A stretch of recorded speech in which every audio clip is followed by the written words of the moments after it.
Ayan, George! Oy, Ayan. Okay, magkwento ka na ngayon. Ito talaga.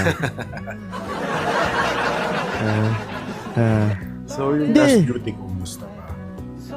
Okay na may last duty ko. So, dalawa inadmit ko. Isa nag-EMA na homeless. Okay. So, Ano? akong break nun. Tapos, sige, tuloy. So, yun. So, galing akong 15-minute break.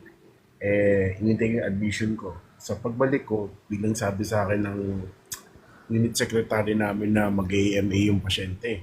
Okay, lalabas na. Okay. So, biglang sugod ako sa floor, sa room niya. Okay, So, ang ginawa ko, inasisan ko yung charge nurse namin. If you want to do AMA, just sign this paper and then leave. Hindi, pass away. Kasi sabi niya, gusto niya mag-AMA kasi ayaw niya paggalawi yung ano niya, yung gamit niya kasi magkano kami, inventory count. Mag-i-inventory ng gamit niya. Yung mga nasa bag, gano'n? Yeah. Okay. Parang homeless siya eh. Obviously. Okay, sige. Tapos? Tapos, ano pa siya, contact precaution. Oh, shucks. Okay, tapos? So, habag ko.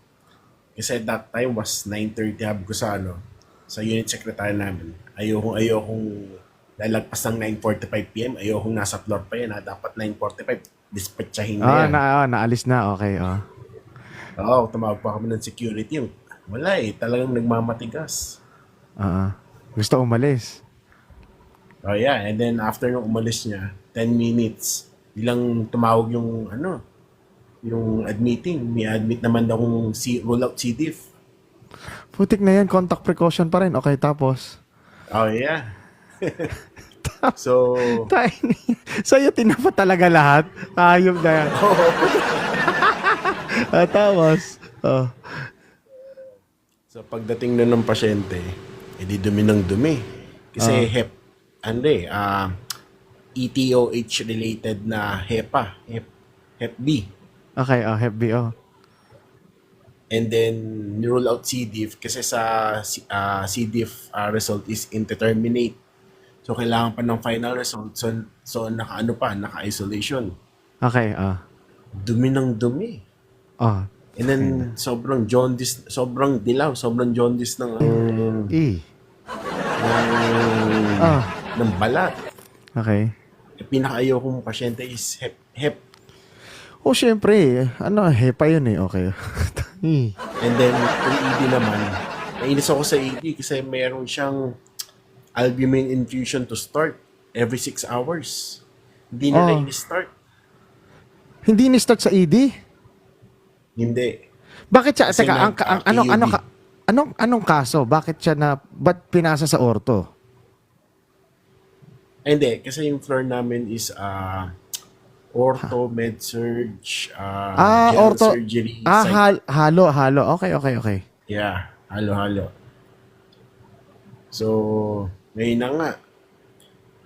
Sabi ng ED is, pag-akit namin, sisimulan namin yung albumin infusion. Okay, Pag-akyat, walang nakahang. So, ako pa yung namblema. Tumawag pa ako ng walang linya. May lane naman. May line. Okay. Yeah, good thing may lane. Okay. Yeah. Pero Tapos, importante, hindi na yung at least hindi ko yung nag-start. I mean, at least may line. Okay. Buti lang yung pasyente is ambulatory. Okay. Okay. Tapos? And then, around 5, kasi nahinahon ko yun 12 a.m. And then, ihang ko ulit ng 5 a.m. Pagkahang ko ng 5 a.m., nag-clog na. Okay. Yeah. So, pinaka-mahirap na insertan is mga liver problems. Siya. Kasi mahirap makita yung hard stick. Hard stick, yeah. Hard stick, So, nag-insert pa ako ng IV. Okay. Hindi pa ako nagva-vitals nun. Kasi, meron kaming CNA pero kami yung nagva-vitals.